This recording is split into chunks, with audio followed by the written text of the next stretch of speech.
So thank you very much, Maria Luisa, for so quickly accepting my request that I might come and join you at some stage this year. I did not expect it would be so soon. And also, I think I need to thank you for this title, because this is a much more accurate description of what I'm going to talk about than I could have written myself, oddly enough. So I'm reusing this title elsewhere now, in memory of you. Now, normally, people summarize their presentations at the end, but because there may be many new things in this presentation that aren't the natural theme for this conference, I think it's worth doing it a bit at the beginning. Otherwise, you may not know the direction of my thoughts. So the first thing, which again Maria has explained in her kind introduction, is that global capital does cause fragmentation of elites as well as cause suffering to the poor. Emotionally, we may be more concerned about the poor, but from an intellectual point of view, we should understand that elites are affected too. The second point is that the disruptive impact of the global rich is broader than just territorial displacement.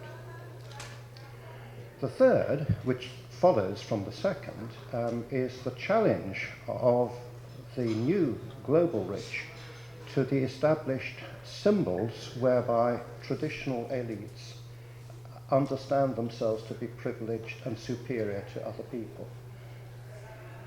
I also think, although I don't mention it much in this talk, that whereas in previous centuries new elites have been absorbed by old ones, my suspicion is this new elite, this global elite, will never very easily be absorbed by traditional ones, and this conflict will not be resolved simply by time. The fourth point, which may be peculiar to England, is if you really want to understand the conflict between new and old elites, looking at planning applications and planning disputes is where this dispute is most clearly visible. The fifth one, and I think this may be a useful contribution to your conference, is that we often talk about inequality as though it is something new. But it isn't new, and in my presentation I want to compare inequality today with 100 years ago. And since in the social sciences we always believe in comparative analysis, I think it is useful to consider comparative analysis between the conflicts today among elites and the conflicts 100 years ago. So, Maria Luisa has mentioned this Alpha Territory project, and what I'm talking to you about is a small part of it. I was originally recruited to the project to think up a name for it, Alpha Territory. And the term alpha has associations with finance and quality, and I think it is very appropriate. Also, I was engaged to work out where in London we should do the study. But why I'm talking to you about this particular locality is because it is where I have lived for 30 years, and I have spent much time participating in the community in these disputes. So I speak as a kind of resident as well as an academic. Now, much has been written about the production of wealth, the production of inequality, and the measurement of inequality. And in Alpha Territory we are much influenced by the work of Thomas Piketty. And although this diagram is not from his book, and it may be a bit difficult for you to see, what it shows very clearly is how during the period until about 1960, the mass of the population were improving their income in real terms each year, but the really rich were not. Since round about 1960 or 1970, there has been a turning point, and now it is the very rich who improve their wealth each year, whilst the mass of the population improve it only a very, very small amount. And much of the presentation I want to give you tries to compare this change in this diagram over time. Why is there a change in direction, and what is the consequence of it? Now, people don't just get rich to get rich. They get rich, one presumes, in order to be happy and to feel self-esteem. And much of our project, I think, has been the mechanisms whereby the raw material of finance and capital gets processed and refined in such a way as to end up with people feeling really good about themselves. And that is something I think is not very well understood. And that's partly because interviewing the very rich is very difficult, and it's quite difficult to understand quite what these processes are. What methods do you use for research? So, in a way, what we're talking about here is not just the impact of global wealth on displacement of people being moved from the traditional neighbourhoods in which they lived, not just about physical change, although that is a very important marker, but also change in the criteria by which status is ascribed. Previously, people accepted these measures of status uncritically. Now they are being challenged. Now, there are obvious parallels with gentrification, but I don't want to get involved in that now, but maybe that might be a matter for discussion afterwards, and I hope you know who 1964 is. Any offers? Ruth Glass, very good. I'm told she is the person who first invented the term. Now, this actually does not look like it, but it is, I'm sorry, one ahead of myself. It does not look like a map, but it's one of these clever maps that show areas in proportion to data. And the map is of Britain, and the blue bit is London. And what is being shown is the concentration of the top 0.1%. And I think London is similar. If we made a map of Santiago and Chile, you would see a huge concentration in just the capital. And this is why London, I think, is a very good place to study this, partly because it dominates the elite in Britain, and partly because it is the residential location of choice for very wealthy people who are geographically footloose. Now, it's interesting to hear how many of the really rich in Santiago are moving towards the mountains. I understand not all of them. But in London, the really rich are moving much more towards the centre, and we are turning much more into a Mediterranean style of city, where the rich want to be close to entertainments and cafes and restaurants and places of cultural consumption. So when we choose the locations for our study in London, most of them are close to the centre, but the one further north is the one I want to talk about, and you will see the reason why. Not just because I live there, because the place is called Highgate Village, and we will come on to what we mean by a village in a moment. You can see, but by comparison again with the suburbs of Chicago on the mountains, or even Bogota or wherever, Highgate was settled originally because it was above the level of smoke. It had fresh air, clean water and views, and it was also on a coaching route to the north of England, and it was the first place where horses had to be changed. So it has many historic buildings and was a separate settlement until maybe about 1850, when the growth of London took over. Now, I want to talk for a moment about this idea of a village, which must be peculiarly English. But this bus number 214 is parked at the centre of one of the world's largest sort of financial agglomerations of capital and finance. And why is this bus 214 destined to go to a place which is called a village? Now, I think there are certain characteristics that define a village. So first of all the buildings are different from each other, different size, different style, different period. A village is encircled by greenery. A village is a place where when you go to the grocery shop, you meet people on the way and start talking to them.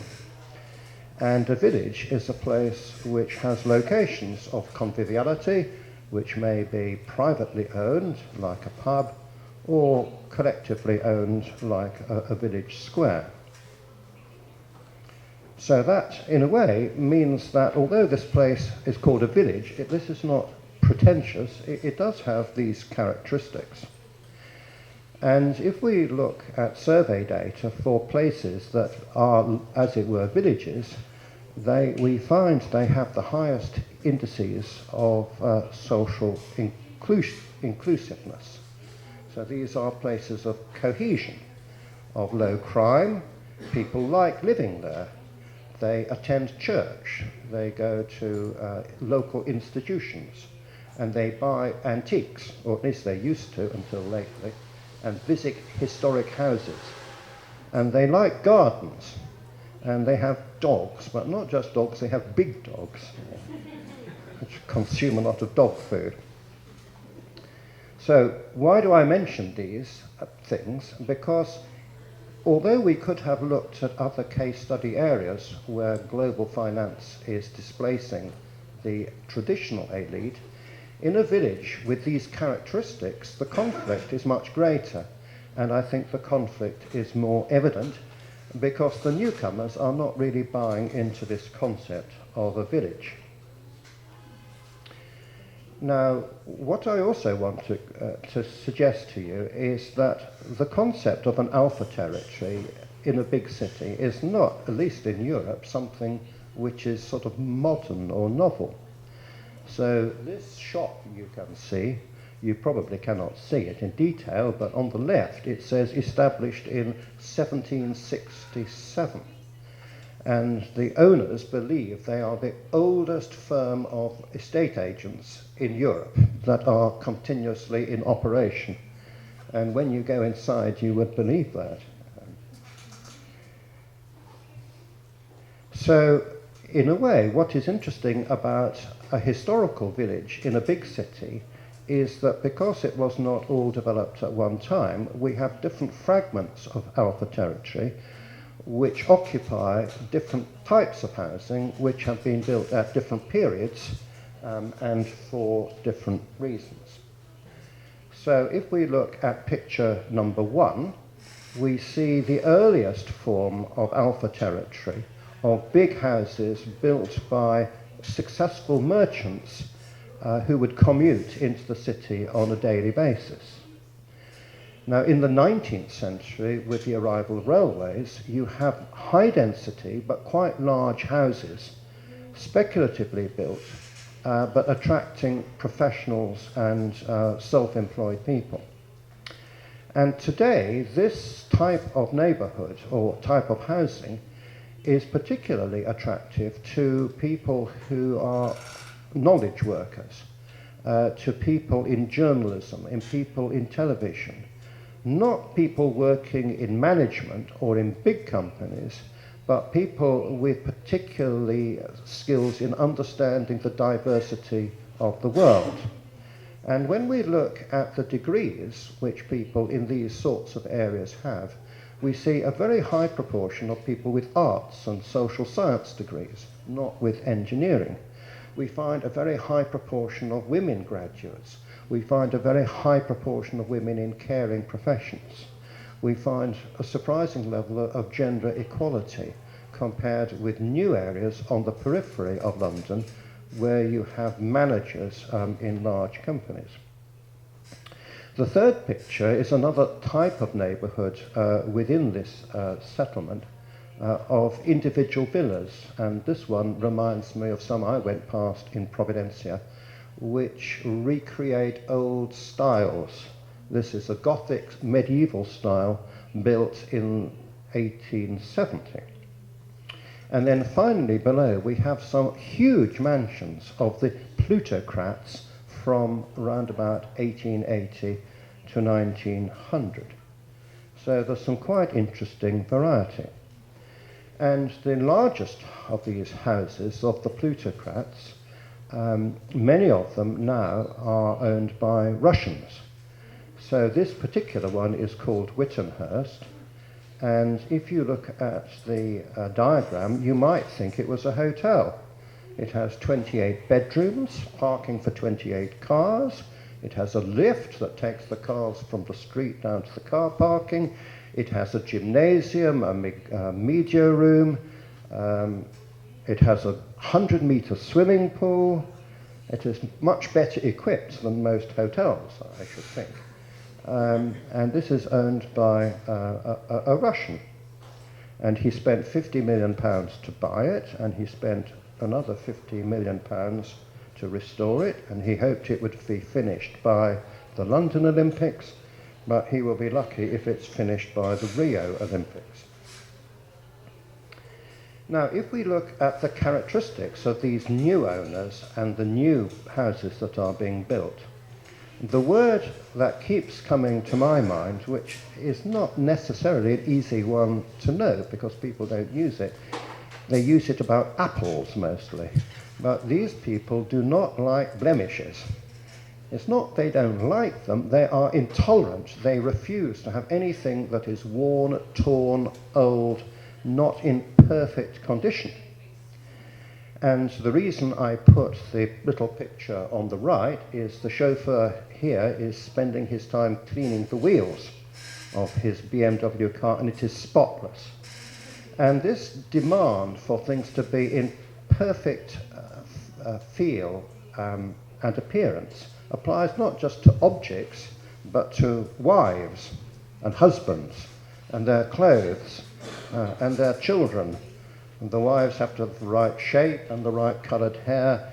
And this matter of perfect appearance is incredibly important, and it's why I feel incredibly uncomfortable with these people, because I often wear old clothes which are torn.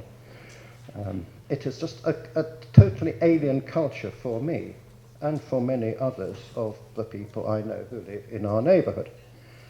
And this I thought was rather amusing, because there are only two retail outlets that use the word American to describe them. One of them is a car wash in the middle, and the other one is American dry cleaning. So somehow this desire for perfection, physical appearance of things, and cleanliness, I think has come from North America. At least that's my interpretation.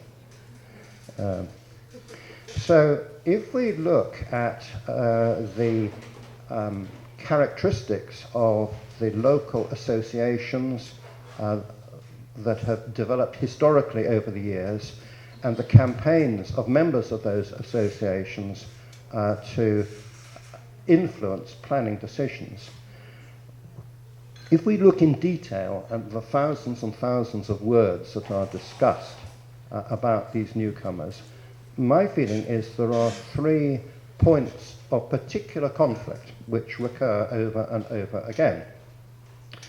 And the first one is that the newcomers are not identified with the locality. They do not participate in local organisations. They do not go to local pubs. They do not go to local shops. They send their children to local private schools. But otherwise, they live where they do because of the house, not because of the community. And if you ask them where they live, they say they live in Highgate. Sorry, they don't say they live in that, they say they live in London. Whereas the traditional elite would be both dual identity. They would be Londoners, but they would also have an identity in the neighbourhood in which they live. And I think this is a good illustration of the ideas of elective belonging of Mike Savage, because although not all the residents who are not this new global elite, not all of them have so much time they can participate in local associations. But they do live in the village because they like the idea of living in a village. They don't practice the idea, but they like the idea. And they like being with people who also like the idea. So it is the common belief in this idea of village life and all classes communicating with each other, participating and doing things informally. Although it does not happen all the time, they like the idea of it. And occasionally, in the winter and the summer, there is a great big fair, and these people from the traditional elites, particularly the liberal opinion people, they are very active in bringing themselves, and particularly their children, to participate in these community activities. And it annoys them that other people do not. Right, sorry, I've gone ahead of myself. Now, the second area of a big conflict, and this is one I don't really understand as well as others do, is something to do with aesthetics. Because if we look at the picture on the left, the traditional elite would love to live in a house with these Gothic features, with stained glass windows, with wooden balustrades, with ornamentation. Whereas the new global elite has chosen a quite different aesthetic of minimalism, of glass, of big spaces rather than small rooms, of lack of detail, and a complete lack of colour. They would not like Santiago's The Metro at all, which I do like because of its colour. And you may say, well, what is the motivation for this? Is it simply a change in the taste of international people? I think it is more fundamental that for the global rich, a property is a semi-liquid form of asset. So the traditional elites would buy a family home to live in as a family for 20 years. The global elite will buy a property because it is a good investment, and they may need to, and they will be advised to buy one which is easy to sell, and for it to be easy to sell, it is important that its aesthetic is bland and of equal interest to almost anybody from whatever part of the world they may come. So I think this is a very interesting issue of the connection between finance and taste. And of course, so that's the second one. And the third one, which I think is also fundamental in many of these planning conflicts, is the value that is attached to the natural setting. And this, to some extent, is an English phenomenon, or even a Northern European one, because where it rains regularly, you get nice gardens. And you cannot really have a natural setting in a desert. So very much for the traditional English, having a garden that is half wild, where you can have friends to have a cup of tea or a drink or a chat or a party, this is their idea of having a mini country estate in London. But as the value of land increases, gardens have no economic value, or at least no measurable value for the surveyors who value houses. And a new house will be extended right to the edge of the property, like the one on the right. And nobody really bothers with a garden. Sorry, what am I not doing right? The slides. I'm so sorry. Right. There we are. So that I think is another big difference. And one of the curious groups for which that is also important are a particular fragment of the Alpha territory, which is celebrities. And unlike the global bankers, and actually unlike Arsenal footballers, of whom you must know one, who live nearby, they don't want to live in a modern house. They like being part of the village, living in a heritage house. And it's interesting that when the community wishes to resist something, whether it's political or in planning terms, the celebrities are very easy to recruit to be the public face or the endorsement, as you might be able to see in that slide on the right.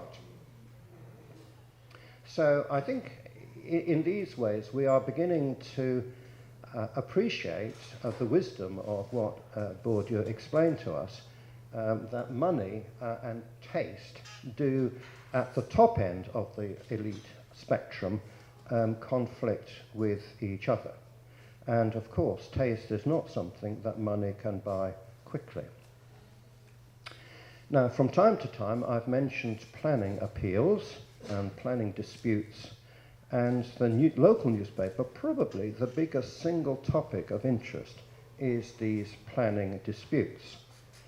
And you can see this as a big piece in the local paper. It appears in national papers and hugely also on social media. So I just mentioned two of these. I could mention many others. But here we have a house on the left which a very wealthy man wants to turn into the house on the right. The very wealthy man set up a financial company. He founded it. He went to live in Switzerland for many years, reputedly as a tax exile. He came back to Britain and gave a lot of money to the Conservative Party in the hope that he might become a lord, but they didn't make him a lord. So he then went and gave a huge amount of money, reputedly £1 million, to the Labour Party, but they didn't make him one either. So he then got his money back and he lent it to them rather than gave it to them, and I think he then lent it so that they could win marginal seats at the election. Well, he was in one of those marginal seats. So he then puts in a planning application, and the councillors in the council borough which governs this neighbourhood are in the awkward situation. They have been given £1 million to fight an election, and the donor wants them to approve the construction of a totally alien type of architecture in the street. And whilst in this conference you have been very pessimistic so far that money can buy anything, our planning system does seem to be resilient to this particular form of bribery. Well, he wouldn't call it that, but he's dead now, so I can tell you that. God has punished him. I shouldn't talk like that here, should I?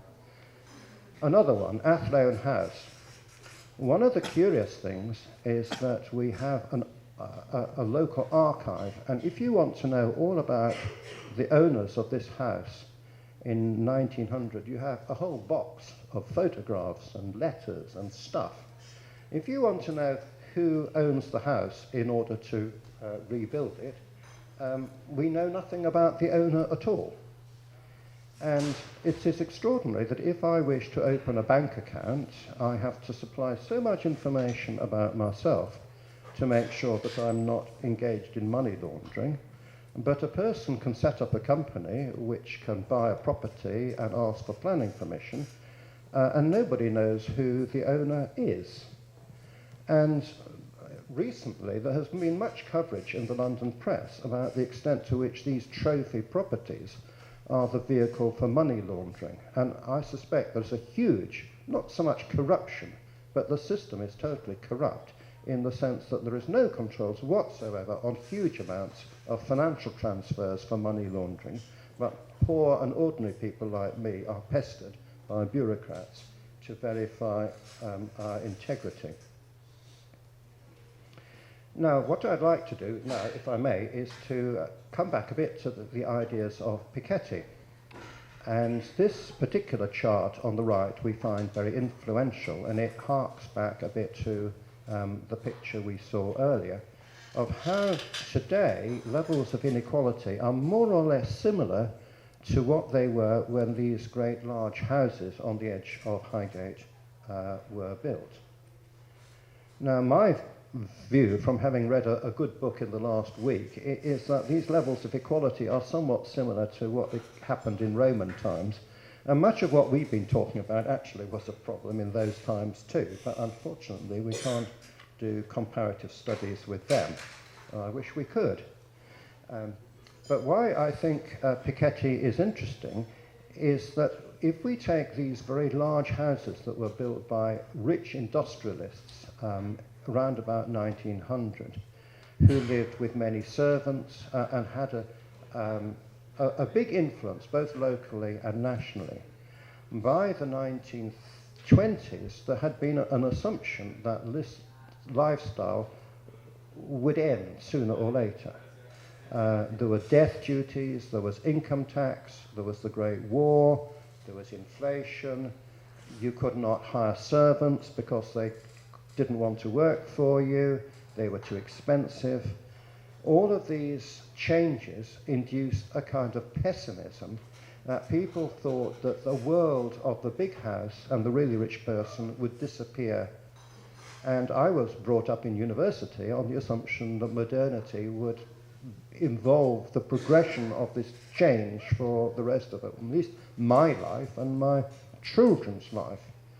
But what is interesting is that this reversal of greater equality has resulted in houses which people thought would have to be demolished or turned into hotels or into hospitals or given to the nation for a place for recreation.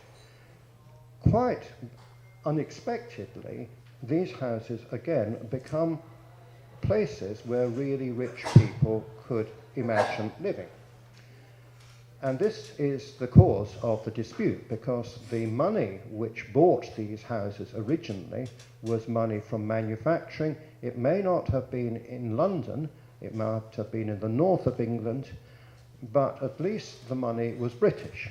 And now today you need to be good at Russian to understand the text on the right-hand slide to know where most of the money comes from. And that helps you to understand also that it's not necessarily the most productive parts of the world that buy up these trophy houses. It's one where certain financial behaviours are most common, and I've been so politically incorrect by now that I better not get any more politically incorrect, but I think you understand what I mean. And one of the really interesting comparisons I think the Alpha Territory project can make with the past is the way in which the really rich service themselves. So if we take this house on the left, which was built by a man who invented methods of dyeing textiles, his servants would, or at least the maids, would live in the house, the gardeners and the coachman would live in the grounds, they would all be known personally to the owner, and a few people who couldn't be accommodated in the house and the grounds, they would be bought cottages in the village so that it would be easy for them to get to work. And these were all permanent staff. And now we take the new global rich. They have taken the idea of outsourcing, which originally was devised in relation to companies, and now outsourcing becomes the major mode of buying services for really rich people. So they don't have accommodation for maids and cleaners. And every day in Highgate, the roads approaching these big houses are full of white vans providing gardeners and tutors and cleaners and locksmiths and people who do the flowers. And all of these services are bought in by private contractors. And obviously this is more attractive, particularly given the fact that people are only living in these houses for a small part of the year. So this idea of outsourcing becoming the preferred mode of supply for consumers, I think is very interesting, and it's particularly in this group that we experience it. Now, we've mentioned Arsenal Football Club and Mr. Sanchez, I'm sure you will all be thinking of. Well, the man on the right, who is an Uzbek who lives in one of the very big houses, which is worth, I think, £30 million. Somewhat contrary to my expectations, he was an international Uzbek fencer. He gives a lot of money to sports. It's a big charity, but they're mostly Russian or Uzbek sports. On the left, you have a picture from the 1920s, I think, because the lady who was married to the man who lived in the big house, she was a champion tennis player. She was Greek, actually, but she won competitions in Switzerland. But the interesting difference, that they're similar, that they are very keen on sport, but Usmanov on the right, he will take his friends to the Arsenal Stadium, whereas on the left, Dominique Crossfield would invite friends to play tennis in her own grounds. So this picture from our local archive show the grounds of Whittenhurst, a really big house in the 20s. Our Queen, when a child, used to go to these tournaments because socially it was one of the most prestigious events to go to. And they had 4 courts and they had a big tournament every year before Wimbledon. Now, what is clear when we look at our archive is that although the global rich of 1910 were national figures and even had international networks, I mean, after all, Dominique, who married Crossfield, was a Greek, the old elites did feel a sense of obligation to the community. So they did not associate with people, they did not invite the villagers to dinner necessarily, but being in a big house, they felt they had an obligation towards local people. And these 3 pictures just illustrate some of the things that would happen. So, for example, the owner of one of the biggest houses, well, the owner of 2 of the biggest houses, would regularly make their grounds available for the local horticultural society to have a summer fair and tea and exhibition. The owner of one of the biggest houses, who was reputed to be the 2nd wealthiest person in Britain after Queen Victoria in 1890, she worked with the author Charles Dickens to set up homes for fallen women, i.e. prostitutes, to convert them to normal standards of Victorian behaviour. And she would invite disadvantaged children from the inner city to come to her gardens to enjoy, which I thought was quite remarkable. And on the right, we read from our archives that the owner of the old version of this £50 million Whittenhurst house, he was one of the richest people in Britain, and he would send his children to church with the butler, and with the children of the butler, they would all go together to the church. So in these ways, the really rich were not separated nearly to the same degree as they are today. And the final thing I thought would be interesting to communicate to you is completely contrary to what we tend to think, and I think probably what young people tend to think. It's very difficult to believe that 100 years ago, at least in Britain, the really rich were radical reformers, maybe a bit like Bill Gates. They made a lot of money, but they were determined to have a useful legacy for their money. So I've mentioned Angela Burdick-Coutts, the lady on the left. She was the heir of one of the biggest banking dynasties, and she spent much of her money with Dickens setting up these charitable homes to enable fallen women to return to a normal life. The plaque next to it is for Arthur Crossfield. He was the owner of Whittenhurst, this house you saw with the 28 bedrooms and 28 car parking spaces. And he was the leader of the first mass environmental campaign to prevent common land from being appropriated and built on for development. The third one is John Lewis, and this is today, I think, Britain's favourite department store for the middle classes. And this is a workers' cooperative, and he founded this cooperative, which is still owned by workers, and one of the greatest arguments why capitalism is not the only way of delivering high-quality services in a modern world. And the man on the right was a Russian count who lived in the biggest house of all, and he purchased and gave to the local health authority its very first ambulance. So what I find interesting is that in those days, obligation towards people in the community, radical ideas, reform, challenge, was really what the elite did. and today you would never imagine that at all. So, that's my little story for you, and thank you very much for your attention, and I'm sure we'll have some interesting questions.